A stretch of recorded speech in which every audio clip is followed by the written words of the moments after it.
imajinasi lebih penting dibandingin knowledge gitu kan.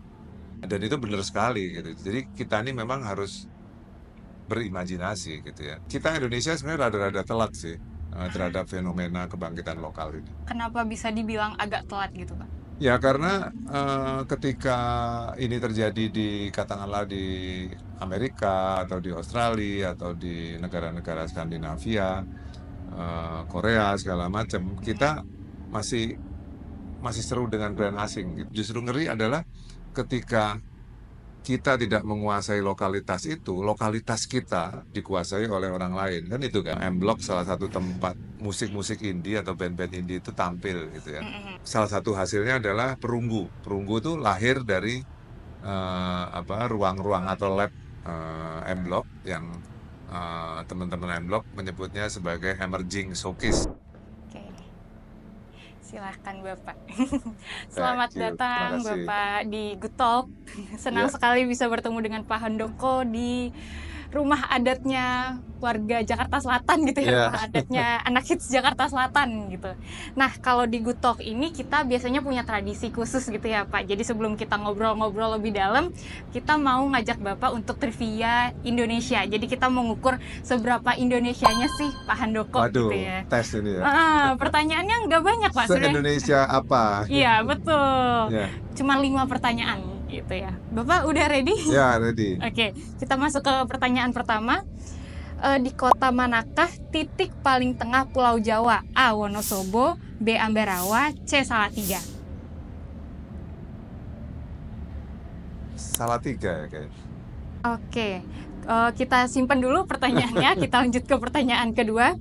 Apakah benar atau salah jumlah pulau yang ada di Indonesia adalah lebih dari 20.000? Benar atau salah?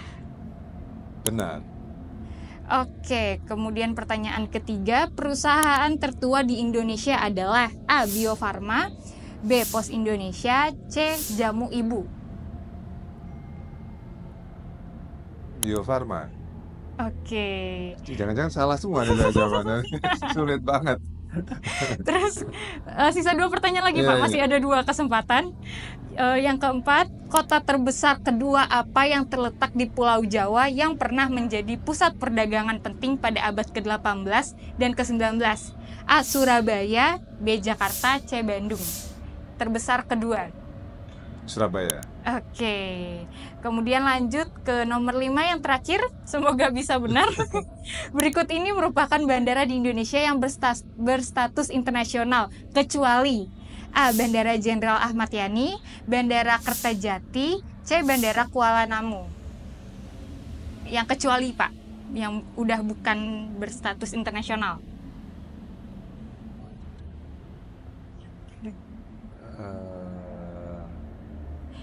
Ahmad Yani, Kertajati. Oke, baik. Kita kunci jawabannya. Oke. Oh, kayaknya skornya jelek nih. Kita review ya Pak satu-satu pertanyaannya. Tadi di kota manakah titik paling tengah Pulau Jawa? Jawabannya Salatiga. Ternyata jawabannya yang benar adalah Wonosobo. Aduh. Salah satu nih. Terus yang Saya kedua. pikir Salatiga soalnya kota paling tua kan. Iya benar-benar kota paling tua. Saya pikir karena paling tua paling di Tapi tengah. kurang tengah, ada yang lebih tengah lagi ternyata di Wonosobo Iya. gitu. Kemudian yang nomor 2, jumlah pulau yang ada di Indonesia adalah lebih dari dong. 20.000. Ternyata jawabannya salah Pak. Oh iya. Jadi kita cuman punya, sebenarnya masih banyak 14. juga, 17.024. 17.024 Wah gitu. nggak lulus nih, saya bukan Ya. Indonesia nih kayaknya. Masih ada pertanyaan lain Pak, kita review lagi. Yang nomor ketiga, perusahaan tertua di Indonesia, tadi jawabannya Bio Farma, ternyata jawabannya adalah Pos Ibu. Indonesia. Oh, Pos Indonesia. Iya, jadi Bukannya kalau zaman itu obat-obatan dulu ya? jadi Enggak. kalau Bio Farma ini tahun 1890, terus Pos Indonesia itu tahun 1746. Sedangkan kalau yang jauh Jamu ya. Ibu 1910. Jadi ya udah yang paling tua gitu. Iya, masalah semua nggak lolos. Terus kota terbesar kedua yang terletak di Pulau Jawa, Surabaya betul lah. Pak, Surabaya. Iya. Bener nih. Terus yang nomor 5, bandara yang udah bukan berstatus internasional adalah Bandara Jenderal Ahmad Yani. Oh, malah Solo. Iya. Semarang. Semarang. Jadi jawaban yang benar hanya satu gitu ya. Waduh. Tapi nggak apa-apa, Pak Handoko tetap orang Indonesia gitu. Masih ada kesempatan lainnya Iya, gitu iya, ya iya, saya berarti. mesti belajar nih sebagai Ini orang tandanya Indonesia. mungkin Bapak Handoko harus ke Good Talk lagi untuk memperbaiki nilai ini ya Pak. Oke. Oke Pak, kita lanjut aja Pak ke Ya. ngobrol-ngobrolnya. Sebelumnya apa kabar Bapak sekarang hari Baik, ini? baik. Alhamdulillah. Lagi sibuk apa nih Pak? Apa ya? Lagi mempersiapkan Cipta Kawasan, itu Festival Istiqlal ya. Oke. Ada beberapa kesibukan juga, ada pameran kopi juga di Gedung Maramis. Oke. Yang di Istiqlal boleh di-spill kapan itu Pak? Festival Istiqlal sebenarnya tahun 2025 Agustus, coming tapi soon ya. akan ada road to Festival Istiqlal itu November ya. Yang pameran kopi itu bulan ini tanggal 22. Semoga lancar semuanya ya Amin, Pak. amin, Amin. Ini kan kita take-nya di M Block ya Pak. Ya. Dan bisa dibilang ini cukup menarik itu tempatnya. Tempat anak hits, tapi sebenarnya sebelumnya ini adalah gedung bersejarah yang bisa dibilang terbengkalai gitu. Ya. Dan bahkan untuk di M Block Group sendiri itu bangunan-bangunan kreatif lainnya kayak M Block, Post Block, bahkan yang di Jogja JNM Block, di Solo Lokananta dan kota-kota lainnya itu menggunakan bangunan-bangunan yang bangunan tua hampir terbengkalai gitu. Kenapa sih Pak? Apakah ada alasan khusus kah atau ada ketertarikan tersendiri gitu untuk memilih gedung-gedung lama ini? Ya, terima kasih. Saya pribadi sebenarnya suka sekali dengan sejarah ya, suka sekali dengan arsip lah ya, dan juga nggak bisa bohong juga suka estetikanya ya, estetika dari tempat-tempat yang heritage, tempat-tempat yang katakanlah kuno gitu ya, yang rasanya kayak tahun 60-an gitu ya, atau tahun 40-an, tahun 30-an itu selalu memberi perasaan keren gitu ya. Zaman itu tuh zaman yang keren gitu. Dan ternyata kesukaan itu membuat kita gitu ya, atau saya gitu jadi belajar gitu ya, atau ada istilah old is the new gitu ya, yang tua itu menjadi sebuah yang baru gitu, ada kebaruan baru.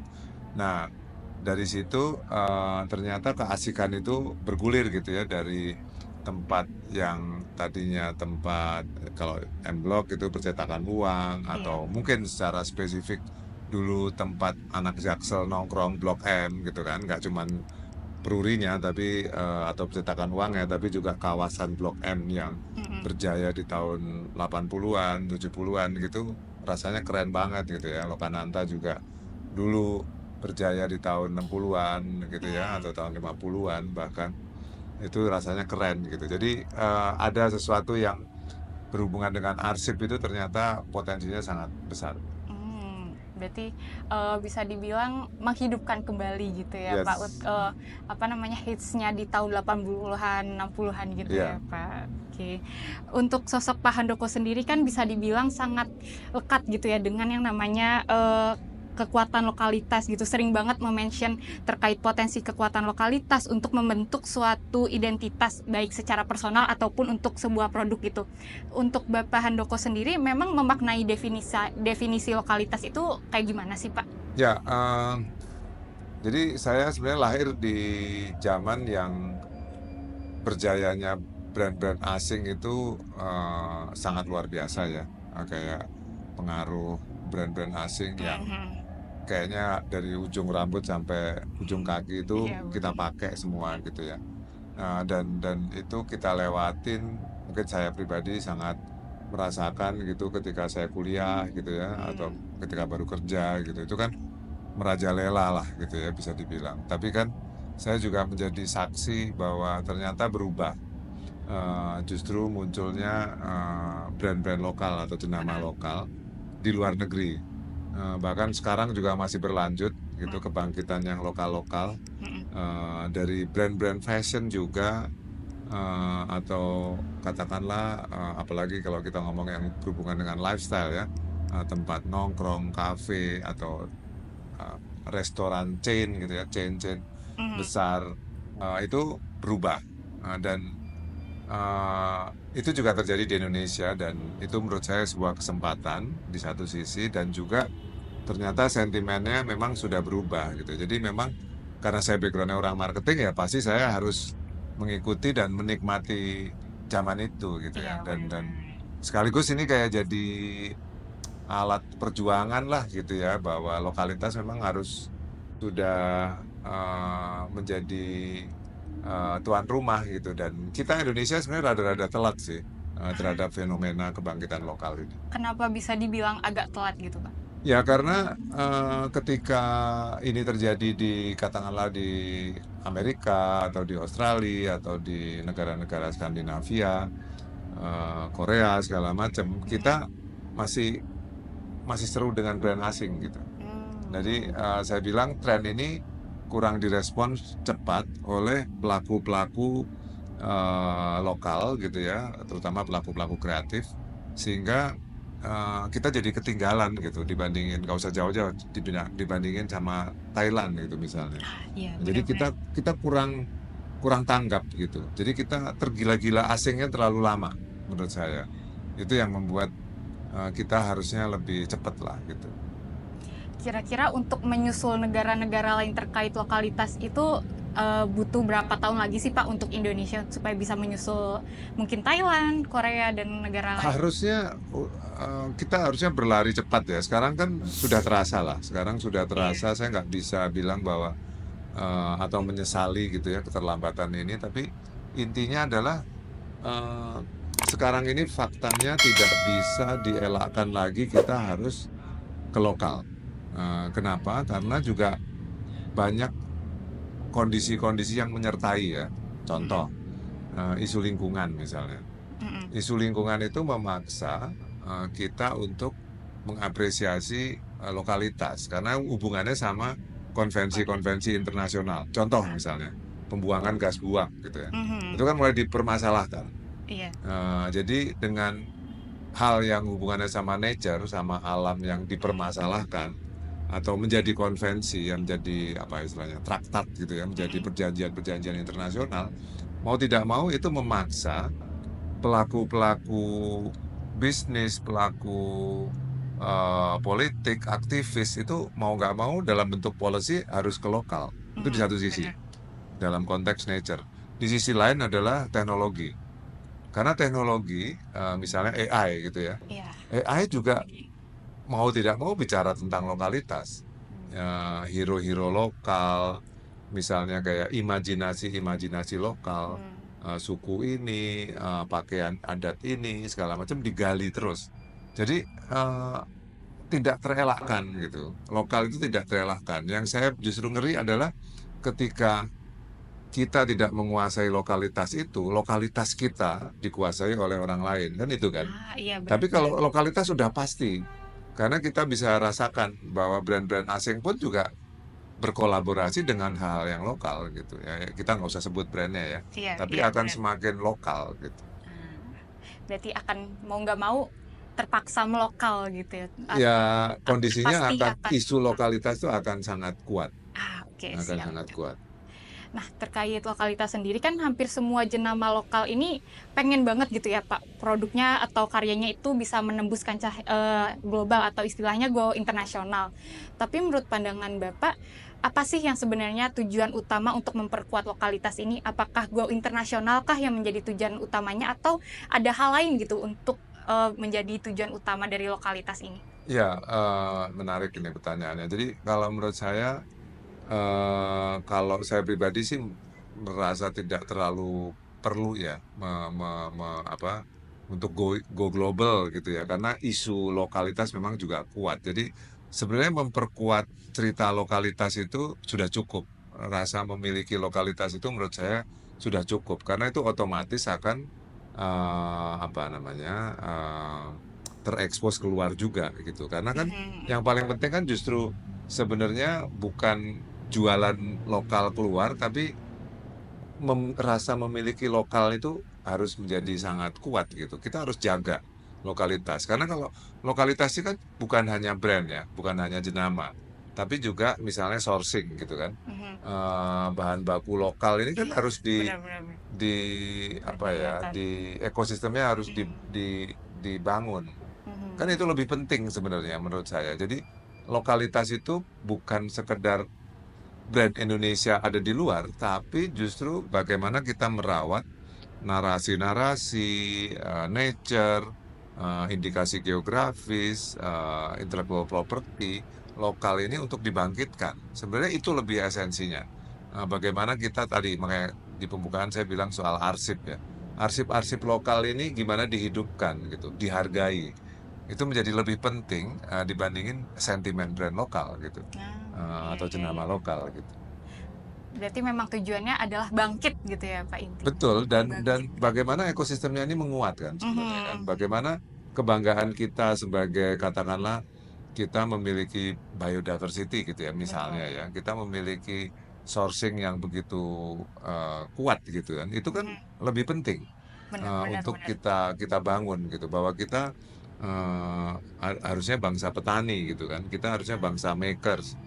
Kita lekat sekali dengan kayu gitu. Menjadi Mhm. menjadi crafter itu penting gitu, menjadi makers itu penting gitu, dan kita harus menggali menggali literasi atau pengetahuan-pengetahuan lokal itu yang harusnya harus kita bangkitkan, karena jangan lupa bahwa lokalitas itu kan hubungannya sama eh, apa ya tadi ya, menggali literasi. Contoh misalnya kita zamannya wellness gitu sebagai contoh Ah, nih ya. iya, iya, iya. Wellness itu kan bukan masalah, oh brand Indonesia jangan kalah sama katakanlah L'Oreal atau Lancome gitu kan. Mhm. Tapi bagaimana kita mengangkat sebenarnya wellness itu yang dekat sekali dengan Indonesia, bahan-bahan Bahan asli herbs, Indonesia. bahan-bahan segala macam gitu ya, apa local wisdom yang sangat kuat itu menjadi sebuah sebuah pengetahuan lokal gitu ya, yang bisa berkembang dengan sangat baik. Ah, oke. Menarik, menarik, menarik. Nah, ngomongin soal kekuatan lokalitas nih Pak. Dari kekuatan tersebut bisa dibilang yang melahirkan M-Block Group gitu ya. Ya, Boleh diceritakan dong Pak secara lengkap keberadaan M-Block ini sebagai ruang untuk jenama lokal, pelaku kreatif dan anak-anak muda kita untuk berkreasi gitu, untuk makin lokal gitu ya bisa dibilang. ya. M-Block itu kan bisa dibilang ada yang tadi dibilang rumah adat Jaksel gitu ya. Mhm. Eh, Bagi saya namanya rumah adat gitu ya. Jadi sebenarnya ini tempat yang kalau anak sekarang bilangnya culture gitu ya. Betul. Tempat yang sangat culture. Nah, di balik kata culture itu sebenarnya kita pengen membangkitkan kultur lokal itu sendiri ya. Kultur itu kan macam-macam. Kalau kita ngomong elemennya yang berhubungan dengan M-Block, satu musik misalnya. Mhm. Nah itu kan musik ya, kita misalnya mencanangkan bahwa di sini hanya boleh band-band lokal gitu ya, Mhm. band-band indie katakanlah, yang membawakan lagunya sendiri gitu ya. Top 40 itu nggak boleh di live house misalnya. Itu kan membangkitkan lokalitas kan. Iya, iya, betul. Terus misalnya film, kita sering juga sama teman-teman film bahkan menjadi lokasi syuting dan lain-lain gitu ya, animasi, karakter segala macam itu kan dalam rangka membangkitkan lokal. Mhm. Belum makers, F&B segala macam. Jadi sebenarnya kultur atau culture tadi, culture lokal itu pengennya kita rayakan gitu. Dan Ah, dirayakannya adalah di M Block, yang disebut sebagai rumah adat Jaksel tadi. so. Jadi jelas sekali bahwa bahwa lokalitas di sini menjadi energinya atau menjadi spiritnya gitu. Oke. Kalau untuk yang di blok-blok lain, apakah ada culture tertentu gitu? Misalnya di M Block culture untuk di musik. Kalau di blok lain, mungkin ada yang di film kah atau ada yang lain kah, Pak? Ya, uh, uh, sebenarnya justru culture ini menjadi jiwa dari M Block yang lain juga ya. Mhm. Contoh ya, blok grup lah ya. Mhm. Contoh JNM Block gitu. JNM Block itu kan tempatnya di bekas kampus seni Iya. rupa gitu ya. Dan kebetulan di situ juga adanya Arjok gitu. Dan kita Heeh. tahu bahwa Jogja ini kota yang sangat seni gitu Seni. ya, dekat seni. Jadi di situ kulturnya adalah kalau di sini musik, di JNM Block itu art gitu kan. Makanya di situ museum, terus kita sering adain pameran, Hmm. sangat sangat seni ya, deket lah ya. dengan seni gitu. Nah, sementara sebagai contoh kita bangkitkan narasi literasi musik lewat Lokananta Blog. Karena Lokananta adalah perusahaan rekaman pertama di Indonesia gitu ya, yang dibangun oleh Soekarno dulu ya. Bung Karno membangun diplomasi kebudayaan melalui musik, melalui ruang atau studio untuk merekam output budaya melalui musik gitu ya. Makanya di situ ada keroncong, ada lagu-lagu nasional gitu ya, kayak Rayuan Pulau Kelapa segala macam. Jadi di situ kita pengen mengangkat kearsipan lokalitas itu menjadi sangat kuat gitu melalui tempat rekaman. Dulu pertamanya adalah Piringan Hitam, dan di situ jelas sekali gitu lokalitasnya. Kita bersama-sama komunitas menghidupkan itu dengan dulu zamannya Bung Glenn gitu, Baku Cakar main di sana, terus White Shoes, bahkan pameran di mana di galerinya segala macam, dan akhirnya menghasilkan merchandising dari cerita-cerita katakanlah rekaman dulu gitu ya, kayak albumnya Kos Plus sekarang dipamerkan di sana, Dek Dek Plus dan lain-lain gitu. Jadi sebenarnya pendekatan kultural gitu ya, atau ekonomi kebudayaan itu kita kembangkan di hampir semua blog ini, yang mungkin saya sebut sebagai diplomasi kebudayaan gitu. Ini sebenarnya kan kita lakukan sebenarnya kan diplomasi kebudayaan, diplomasi culture itu tadi. Menarik. Ya. Nah, kalau berbicara soal skena kreatif gitu ya Pak, sebenarnya kalau menurut Bapak nih ya, definisi kreatif itu tuh kayak gimana sih Pak? Apakah ketika seseorang menjadi anti mainstream itu sudah menjadi skena kreatif, atau ada definisi lain gitu Pak? Kalau bagi saya punya prinsip semua orang itu sebenarnya kreatif ya. Kalau kita mau survive gitu, kan pasti harus menggunakan kreativitas gitu ya. Betul. Dan biasanya kreativitas itu berhubungan dengan imajinasi ya, kemampuan berimajinasi gitu ya, atau ngarang lah gitu. Nah, saya percaya sekali yang dibilang oleh Einstein ya, dibilang bahwa imajinasi lebih penting dibandingin knowledge gitu kan. Dan itu benar sekali gitu. Jadi kita ini memang harus berimajinasi gitu ya. Nah, kalau kita ngomong kreatif, hubungannya dengan imajinasi, ya kita ini membangun ruang imajinasi sebenarnya. Membangun cerita-cerita. Biasanya kan narasi, storytelling itu kan lekat dengan imajinasi ya kayak fiksi, novel, itu kan imajinasi. Nah, bagaimana kita mendorong imajinasi melalui medium apapun, mau melalui musik, melalui fashion, segala macam. Nah, itu yang menjadikan harusnya kita maju gitu. Karena imajinasi itu identik dengan nilai tambah kan. Semakin kita berimajinasi, semakin nilai tambah itu muncul. Nah, imajinasi ini harus dipelajari nih sebenarnya. Harus punya lab-nya gitulah gitu. Dan mudah-mudahan M-Block, Lokananta segala macam menjadi lab imajinasi sebenarnya. Nah, saya yakin bangsa yang maju adalah bangsa yang berimajinasi gitu kan. Nah, imajinasi juga nggak cukup kalau tidak ada inisiatif sebenarnya. Keberanian untuk berinisiatif. Ya, ini inisiatif untuk berimajinasi gitu ya, dan akhirnya memunculkan inovasi kan gitu ya. Dan dari situlah sebenarnya ekonomi kreatif atau ekonomi kebudayaan itu muncul kan. Nah, inilah ruang ini yang sebenarnya kita pengen coba perjuangkan gitu, sehingga ini bisa menghasilkan yang semua orang bilang sekarang minyak bumi habis, sekarang zamannya kreatif, zamannya nilai tambah, ya zamannya imajinasi berarti. Nah, ini yang sebenarnya kita pengen kembangkan. Boleh dong Pak di-share untuk kawan GNFI gitu, apa aja sih inisiatif dari M-Block Group untuk bisa menjadi lab imajinatif supaya bisa itu tadi Pak, untuk membangun imajinasi dari anak muda? Ya, banyak sekali ya imajinasi yang muncul di M-Block Group ini ya. Bisa imajinasi oleh kita, bisa juga imajinasi oleh teman-teman dari luar gitu ya. hasil dari kolaborasi juga banyak gitu ya.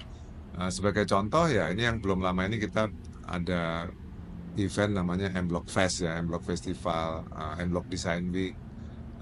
Nah, itu sebenarnya contoh-contoh imajinasi dalam bentuk event yang akhirnya memunculkan desain, memunculkan karya-karya fashion, memunculkan karya-karya gambar, ruangan segala macamnya, dan banyak sekali mungkin saya sebut sebagai open innovation ya, inovasi yang muncul dengan cara kolaborasi gitu ya, misalnya dengan dosen, dengan kampus, akhirnya mahasiswanya berkarya. Kan itu kan banyak sekali ya.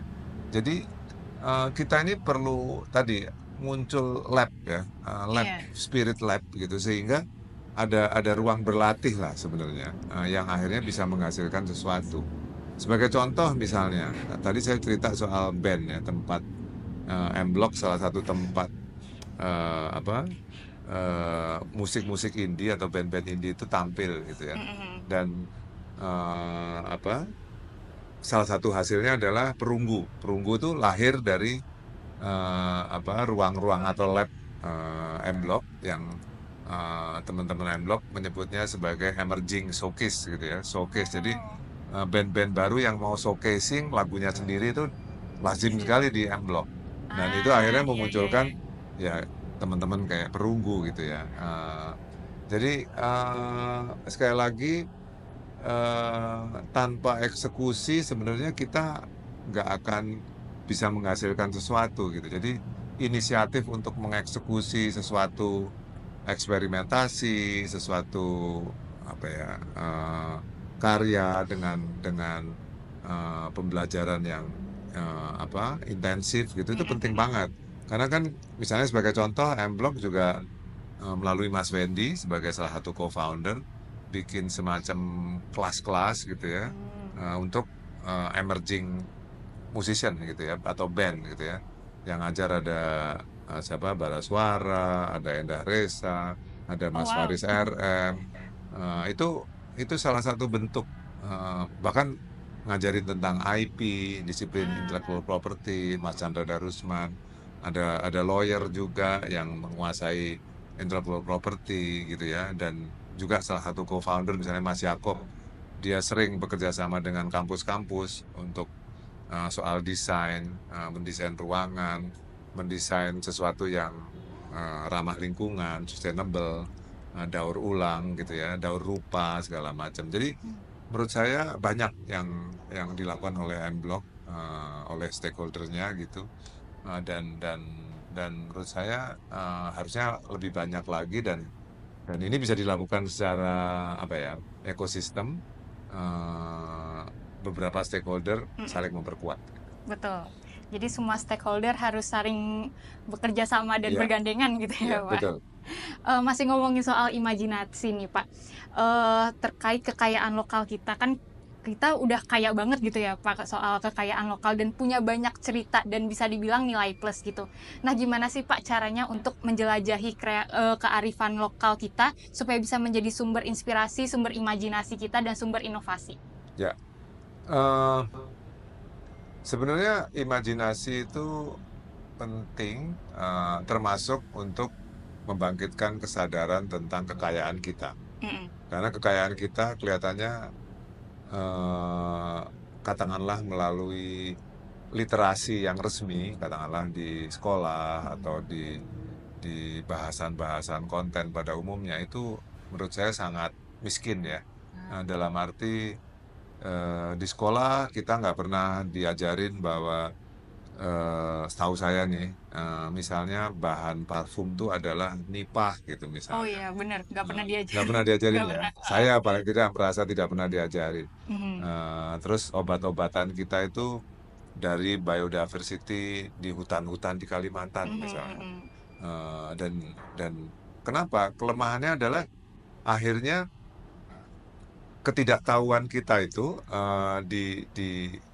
dimanfaatkan oleh bangsa asing gitu, karena akhirnya diambil gitu kan, Iya, dengan iya. bukti ya ternyata hanya 10% bahan-bahan parfum itu dipakai oleh orang Indonesia sendiri. Oh, Sementara Indonesia adalah pemakai parfum yang sangat besar gitu banyak. ya, sangat konsumtif kita tahu lah. Itu baru ngomong nipah ya, kita belum ngomong kakao, teh, kopi, Mhm. vanila dan lain-lain gitu ya. Nah, imajinasi ini diperlukan sekali ketika muncul, saya pun ngalami karena saya bagian dari filosofi kopi, ketika muncul sebuah novel, misalnya contoh filosofi kopi. Baru kita sadar, ternyata imajinasinya Mbak Dewi Lestari itu memunculkan, ternyata kita kayak kopi gitu. Karena imajinasi itu memunculkan, atau storytelling ya, kalau diterjemahkan eh, imajinasi dalam arti storytelling, itu memunculkan eh, literasi yang lebih lekat. Karena imajinasinya tidak melulu bahwa kita produsen kopi yang begitu kaya loh gitu. Tapi ada unsur emosi di situ. Mmm, Ada mhm. unsur masalah pertemanan, persahabatan, hubungan orang tua sama anak, segala macam. Nah, kita butuh banyak imajinasi yang kaya seperti itu gitu ya. Jadi Laskar Pelangi misalnya contoh dan lain-lain itu kan imajinasi yang memperkaya kita gitu dan saya rasa mulai banyak sekarang cerita tentang teh, aroma karsa, tentang Iya, parfum juga kan, betul betul. dan lain-lain. Jadi dan jangan lupa imajinasi itu juga bisa muncul dari mungkin karakter kartun, bisa dari lagu, bisa dari desain fashion, narasi yang ada di tag fashion Mhm gitu-gitu ya. mhm. Jadi yuk kita berimajinasi gitu. Karena lokalitas tidak bisa dicekokin dengan pengetahuan aja. Yang orang Indonesia saya bilang tadi sangat kurang, literasinya sangat Literasi, kurang mhm. gitu. Bahkan di sekolah-sekolah aja untuk soal kekayaan lokal pun hanya sebatas tarian ini berasal dari daerah ini, bla bla Iya bla benar. bla. Jadi untuk apa ya, menggali lebih dalam masih cukup sulit gitu untuk bisa ke ranah literasi yang di Karena sekolah gitu. karena imajinasi itu kan membutuhkan logika juga Mhm. sebenarnya. Kayak contoh misalnya logika, misalnya cincin api. Mhm. Cincin api itu kan menceritakan tentang Indonesia yang terdiri dari King of banyak gunung Fire. berapi yang Mhm. menyebabkan subur, menyebabkan soil seperti ini, dan akhirnya muncullah kantong-kantong subur yang begitu banyak. Mhm. Belum lagi narasi tentang rainforest, hutan lindung, hutan yang begitu banyak, sungai segala macam. Narasi-narasi tentang gunung, sungai, tadi misalnya burung-burung yang langka, eh, kekayaan tadi, biodiversity segala macam itu eh, kurang diimajinasikan. Iya, Nah, jadi jadi kurang kayaknya masuk kita gitu. memang perlu mengimajinasikan Mhm. ulang gitu, mungkin ya, terutama anak muda. Saya sih sangat sangat optimis dengan anak muda yang suka berimajinasi fresh gitu ya, secara fresh gitu. Eh, Sehingga dengan segar bisa memunculkan kesadaran gitu ya. Mudah-mudahan lebih banyak tur misalnya ke kebun raya gitu ya sebagai lab Mhm. botanikal gitu ya, Betul. yang membukakan mata kita gitu betapa kita ini subur sekali, aset kita begitu banyak Kaya segala macam. sekali. Kaya sekali, tapi miskin imajinasi gitu. Betul. Nah, Pak, ngomongin soal lokalitas dan kreativitas, ini kan bisa dibilang akan semakin kuat kalau adanya koneksi yang baik gitu. Ya, Jadi seberapa penting sih, Pak, kolaborasi dengan komunitas lokal untuk mewujudkan hal tersebut gitu? ya. Secara sederhana kalau kita ngomong koneksi ya atau keterhubungan dengan katakanlah dengan publik gitu ya, itu memang perlu ada ikatan-ikatan emosi lah ya yang dekat gitu ya dengan problem publik lah kasarnya gitu. Nah, Mhm. disitulah sebenarnya seninya untuk bagaimana kita membangun keterikatan emosional itu supaya lebih cepat gitu. Dan Mhm. itu menurut saya ya melalui narasi ya, melalui cerita-cerita yang menyentuh, cerita-cerita yang relevan, cerita-cerita yang memang menjadi problem bersama. Atau mungkin secara ekstrim, eh, cerita-cerita yang punya urgensi sebenarnya. Ah, Semakin urgent, itu sebenarnya cerita itu semakin hidup dan semakin relevan gitu. Kita kan banyak sekali problem di sekitar kita ya. Benar-benar. dan harusnya urgent gitu ya. Tadi yang saya cerita tentang tadi ya satu deh, misalnya tadi ternyata kita imajinasi kita kurang gitu, itu kan problem. Karena apa? Banyak yang terlupa. Ada yang istilah saya yang unworkable gitu, yang tidak bekerja gitu, sehingga potensi-potensi kita itu tidak meletek gitu. Nah itu kan berarti kan ada urgensinya gitu. Nah berarti kita harus bikin sesuatu gitu ya. Atau contoh urgensi yang lain adalah ya iklim lah ya. Kita ngerasain juga iklim ini Sedang kacau-kacau. Jakarta semakin panas segala macam. Air semakin kotor segala macam, banyak sekali lah. Sungai kita nggak seperti sungai gitu Udara ya. semakin kotor. Udara segala macam gitu ya. Belum belum misalnya yang urgent, misalnya yang agak emosional ya mental health misalnya. Mental health isu kan juga dekat sekali dengan isu-isu sekarang kan. Kalau dalam hal kreativitas, contohnya ya lagu yang berhubungan dengan mental health, responsnya positif gitu ya. Atau film lah, film misalnya Home Sweet Loan sekarang lagi meledak Iya, misalnya. betul. Itu kan karena kreativitas didorong oleh kepekaan kita untuk membangun relevansi kan.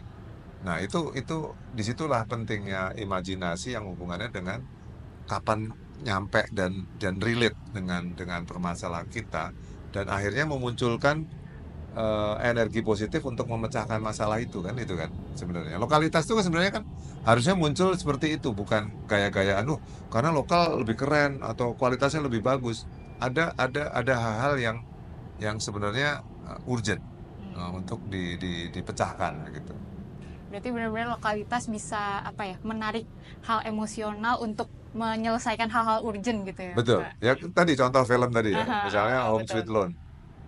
Saya yakin karena isunya relevan, yang nonton banyak dan mungkin melupakan film-film barat dalam tanda petik.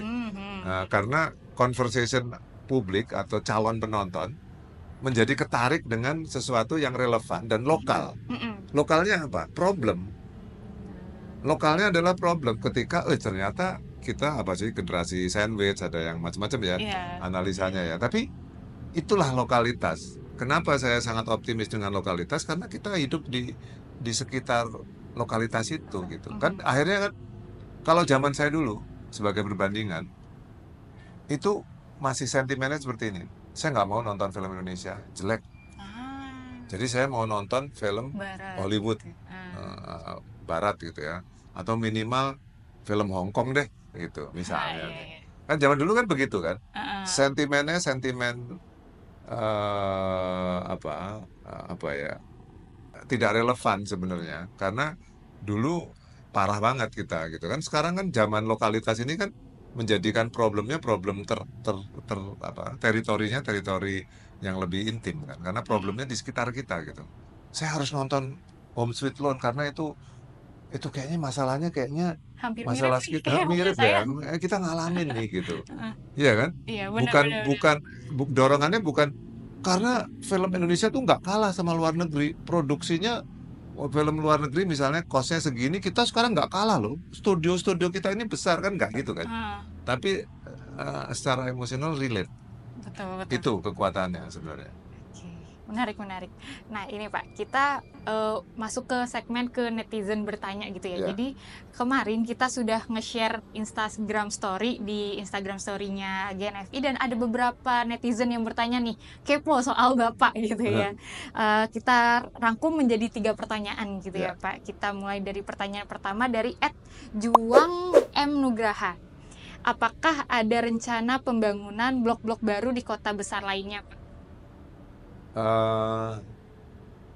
Ada sih, ini ada beberapa kota gitu ya, masih belum matang, jadi kita belum bisa announce gitu. Tapi ada. Tapi yang dekat sekali sebenarnya Surabaya. Ini ada pos blok Surabaya dan sekitar Tunjungan ya. Betul, akan berkolaborasi dengan teman-teman seni ya, artis. Lebih dari 150 akan bikin namanya Art Sub, Art Surabaya. Ya Jogja sudah punya Arjok, ini teman-teman seni kolaborasi ya. Atau tadi apa namanya, open innovation gitu. Mhm. Dan mudah-mudahan keren ya, karena artis-artisnya papan atas sampai artis-artis yang ada yang penyanyi segala macam itu akan berkarya dan pameran cukup besar di Arsub. Dari teasernya aja udah kedengeran keren banget sih Pak itu sebenarnya. Mudah-mudahan. Mudah. Saya juga nggak sabar sih. Itu kapan tuh Pak? Kira-kira. Kalau nggak salah bulan ini ya. Oh wow. Sorry, November. November, Nah, oke. Jadi bolehlah nanti kawan Gen ya, Evi kayaknya bakalan mau betul. main ke sana. Ada saya pernah beberapa kali saya ngepost. Oke, siap-siap. Nanti OTW ke sana kita. Ya, Oke, kita lanjut ke pertanyaan selanjutnya dari Kak susah nih namanya. PTRA NNE Putra N atau Putri N gitu ya, ya. Pak bacaannya. Nah, ini dia menarik nih Pak pertanyaannya. Dia sepertinya pelaku UMKM gitu ya. Apakah saya bisa menaruh produk saya untuk dijual di M-Block Market? Soalnya kan cukup terkenal Ya. gitu ya produk UMKM di Ya. M-Block Market tuh banyak banget. Apakah ada persyaratan tertentu kah? Ya, dikirim aja dan kita ada kuratorial sih. Intinya Oke. itu sih. Jadi belum kalau misalnya persyaratan-persyaratan kayak harus ada sertifikasi halal dan lain-lainnya gitu. Ya itu udah wajib lah ya. Kalau yang Oke. seperti itu kan izin-izin itu udah wajib. Biasanya si penjual biasanya cukup tahu sih, para Oke. makers. Nah, Dikirimnya itu ke mana Pak kira-kira? di M-Block aja. Di M-Block-nya langsung bisa, Ya. berarti bisa langsung ke sini gitu Ya, ya? ya. Oke, menarik. Yang terakhir ada dari pertanyaan Kak Ibe Jayanto. Bapak terlihat awet muda sekali, Pak, Memang katanya. masih muda, jadi ketawain saya. Boleh dong Pak resep awet mudanya? Waduh, apa ya awet muda? Berimajinasi kali ya. Imajinasi Ya lagi. menjadi kreatif. Oke. Menjadi kreatif itu penting menurut saya. Bergerak menjadi kreatif. Apa tadi ngikutin problematika yang ada di masyarakat itu saya rasa menyehatkan, karena dengan begitu kita punya passion lah ya untuk ikut memecahkan masalah atau jadi paham generasi sekarang. Welcome to dunia yang lebih pusing. Oke. Kalau di Good Talk ada satu pertanyaan pamungkas sebagai pertanyaan terakhir gitu ya Oke. Pak, yang kita tanyain ke semua narasumber. Pertanyaan terakhir nih Pak. Seperti apa sih menurut Bapak Indonesia di tahun 2045 nanti? Apakah Indonesia emas atau Indonesia cemas? Saya sih happy dengan kata-kata cemas ya, karena balik lagi ini saya nggak ngomong politik, saya ngomong lebih ke sebagai orang kreatif ya, orang yang berimajinasi. Kalau kita nggak cemas nggak akan ada ide-ide Imajinasi. cemerlang. Jadi cemas ini harus dipelihara menurut saya. Kecemasan ini dipelihara karena nggak mungkin kita nggak akan menghasilkan sesuatu kalau kita nggak cemas.